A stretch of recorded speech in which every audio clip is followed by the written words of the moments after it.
Suite à la déclaration de pandémie mondiale annoncée par l'OMS le 11 mars, le vice-président de Taïwan, M. Chen Jianzhen, a déclaré qu'il était déjà trop tard. Dr Zheng Yu, ancien chef de service d'ophtalmologie de l'hôpital de Datong, a déclaré: l'OMS a enfin compris la situation. Le problème est qu'elle est pro-communiste. Cette organisation a toujours soutenu la propagande du PCC. Un certain nombre d'organisations ont ainsi été infiltrées par le PCC. Le calendrier annoncé le 11 mars par le PCC a soulevé des doutes concernant sa coordination. La veille, le président Xi Jinping s'est rendu pour la première fois à Wuhan, l'épicentre de l'épidémie, affirmant que l'épidémie était jugulée. Le lendemain, le PCC devenait plus explicite par le biais du porte-parole du ministère des Affaires étrangères, Zhao Lijian, qui tweetait: l'armée américaine a sans doute apporté le virus à Wuhan. Selon la chaîne américaine Fox News, le PCC, déstabilisé, a tenté de maintenir sa position de puissance mondiale en adoptant la stratégie à haut risque de faire des États-Unis un bouc émissaire. Le professeur Zhang Guosheng, membre du comité consultatif du groupe de réflexion taïwanais, a déclaré: même si le PCC est dans une situation difficile, il tente de conserver l'initiative. L'histoire du PCC révèle que celui-ci n'a jamais opté pour une position défensive.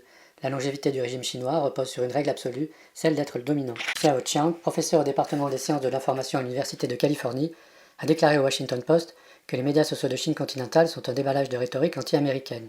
Ils font suite à la détérioration de l'image du PCC et de ses dirigeants résultant de la pandémie. Le professeur Zhang Guosheng a affirmé que l'épidémie aux États-Unis s'aggrave ou pas, le PCC déclarera la fin de l'épidémie en Chine mais aussi à l'extérieur, à l'exception des États-Unis. Si les Américains sont dans l'incapacité de stopper sa propagation, cela pourrait remettre en question la réélection de Trump. Dans ce cas, cette action diplomatique fondée sur les intérêts pourrait donner au PCC l'opportunité de se repositionner dans la guerre commerciale face aux États-Unis comme acteur actif et non plus passif. Ce risque doit être évité. Les États-Unis, Taïwan et d'autres pays semblent avoir compris la volonté du PCC d'orienter les soupçons sur l'origine du virus à l'extérieur de la Chine. Le 11 mars, le conseiller à la sécurité nationale de la Maison-Blanche, M. O'Brien, a déclaré: le virus est originaire de Wuhan, dans la province de Hubei.